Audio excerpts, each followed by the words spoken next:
Pessoal, beleza? Tudo bem com vocês? Vamos dar sequência aqui ao nosso conteúdo, né? Estamos na aula 7, começamos agora o ciclo 2 aí no AVA, finalizando a primeira VA, né? E aí agora a gente começa com matéria nova e é falando sobre ação de execução, né? Antes de entrar na ação de execução propriamente dita, cabe a gente fazer um paralelo, né, com a tutela executiva, que é o sentido amplo, é o gênero, da qual a ação de execução e o cumprimento de sentença são espécies, né? É preciso falar dela, que a tutela executiva são os meios, né, que estão disponíveis para o credor para o recebimento de sua obrigação, seja essa obrigação constante no título executivo judicial. A partir daí a gente vai estudar, vai utilizar o cumprimento de sentença, que é o que a gente viu, né? Ou se a obrigação estiver no título executivo extrajudicial, a gente vai se valer da ação de execução propriamente dita. Então, os dois processos, inclusive aplica-se ao cumprimento de sentença as regras da ação de execução, né? Visam o que? Através de atos de coerção, forçar o devedor ao adimplemento da obrigação. Beleza? Então, tanto o cumprimento de sentença como a ação de execução, ela corre em favor, né, do credor. Todos os atos ali visando unicamente a satisfação da sua obrigação. Eu acho que a gente vai finalizar essa aula hoje com alguns princípios, né, que não é receber a todo custo, né? Então tem algumas situações que devem ser ponderadas. Beleza? Ação de execução. Gente, regra básica.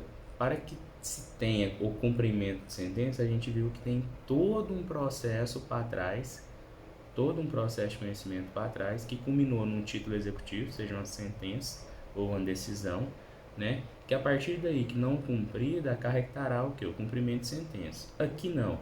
Na ação de execução a gente está iniciando uma ação do zero, petição inicial do zero.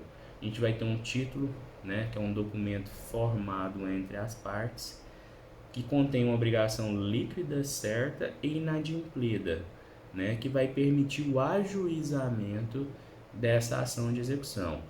Próxima aula a gente vai ver o rol dos títulos executivos extrajudiciais, mas exemplificando para vocês, não perderem a linha de raciocínio, um contrato, né, feito entre as partes, caso não haja o cumprimento da obrigação pactuada no contrato, vai ensejar o que?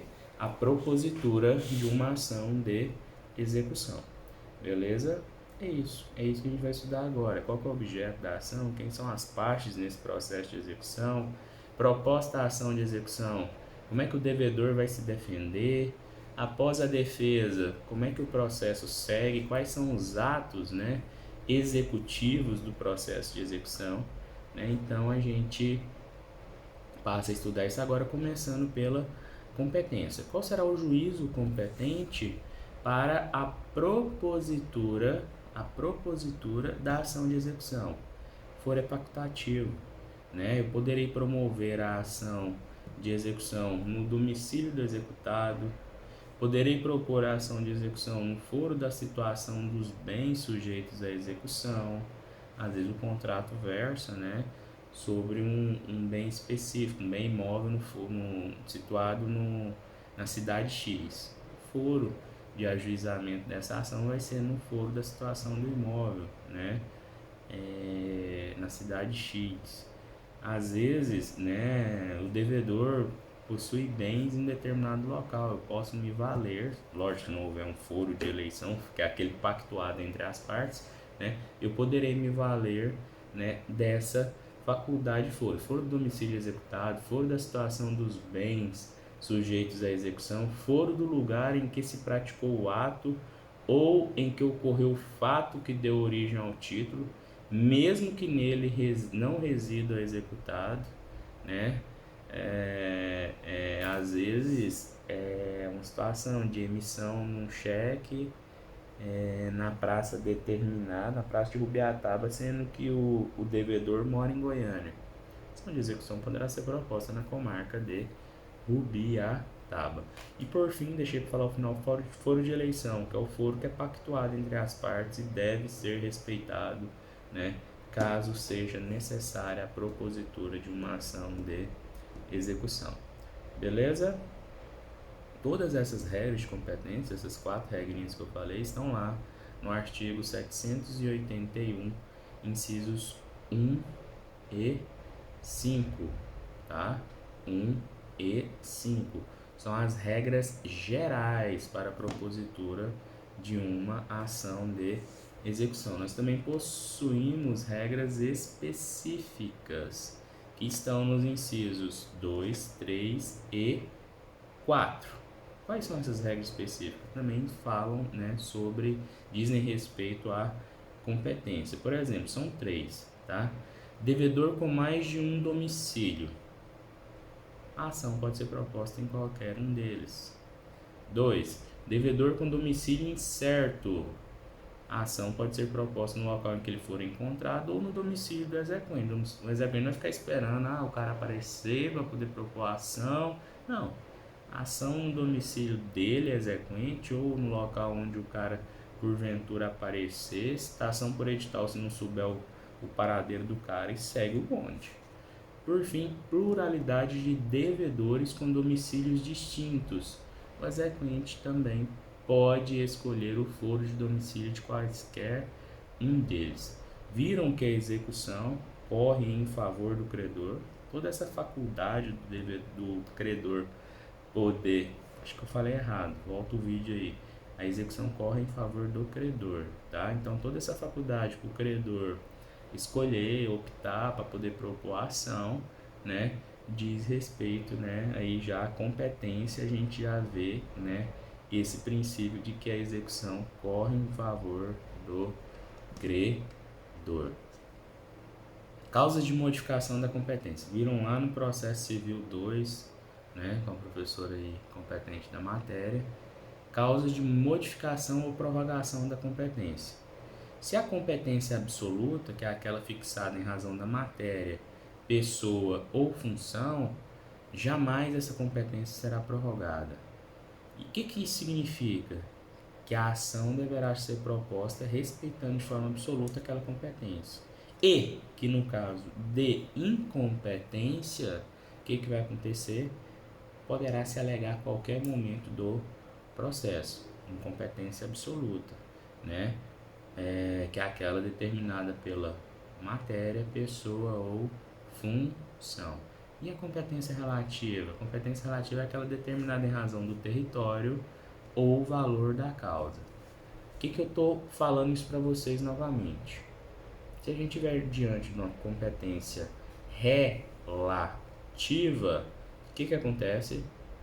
No caso de incompetência relativa, essa deverá ser alegada no primeiro momento em que o réu falar no processo, sob pena de prorrogação daquele juízo que até então seria incompetente. Beleza? Pessoal, foro de eleição. Foro de eleição, é competência absoluta ou relativa? E aí? Foro de eleição, competência absoluta ou relativa? O que vocês acham? Foro de eleição elege o que, gente? Elege um determinado local. Determinado local para ajuizamento da ação em caso de descumprimento, né, por uma das partes de alguma obrigação.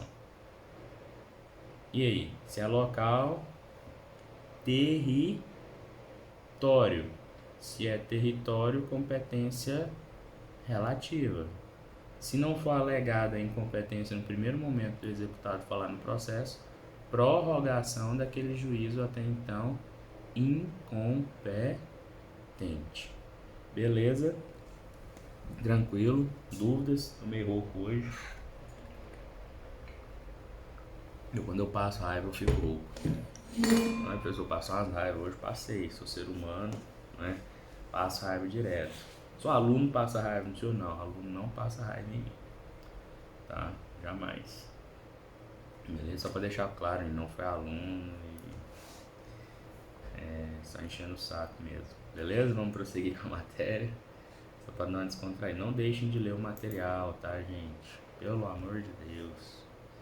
Sabe, as provas aí, questão de nota, né? Talvez possa parecer mais fácil, mas não deixem, né, de adquirir o conhecimento. Isso vai refletir lá na frente para vocês. Leiam o material, assistam nossas aulas síncronas, vejam esse vídeo, né, com carinho e aí vai dar certo. Beleza? Prevenção do juiz executivo. Professor, peraí, o senhor está falando coisa tudo lá do processo de conhecimento, competência, modificação de prorrogação de competência, prevenção. Isso a gente já viu, sim, as regras do processo de conhecimento. Agora a gente está começando a falar o que? Do processo de execução. Então são regras comuns, né, aos mesmos processos. Então, prevenção do juiz executivo. O que é prevenção, gente? Prevenção é o seguinte: proposta, a ação. Essa ação será o quê? Gerar um número e vai ser distribuída, certo? Proposta essa ação, gerou esse número, distribuiu para uma vara, esse juiz é o prevento. Qualquer outra demanda relativa a esse processo de execução deverá ser proposta perante este juiz. Simples. Caiu aqui comigo, meu filho, eu que decido. Isso é prevenção, entendeu? É o primeiro, é o local onde primeiro cai o processo, né? Antigamente, né, a citação, ela só se tornava válida. Não, esquece essa parte, eu ia viajar aqui, mas deixa quieto, beleza?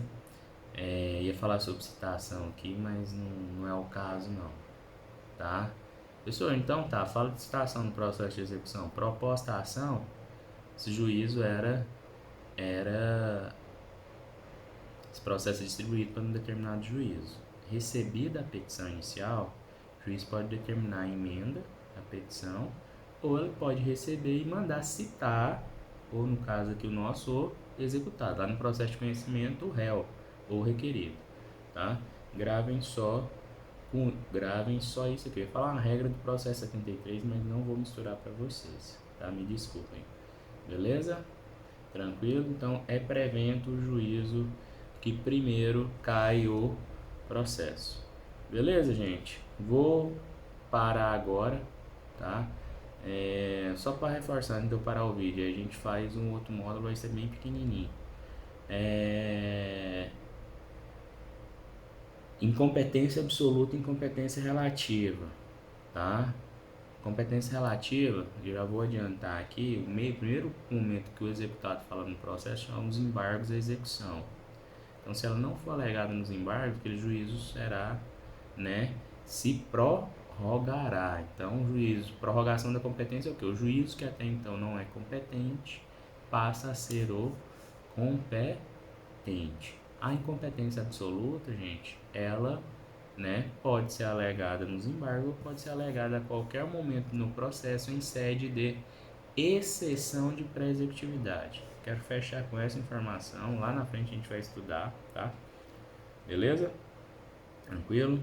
Até agora, próximo módulo.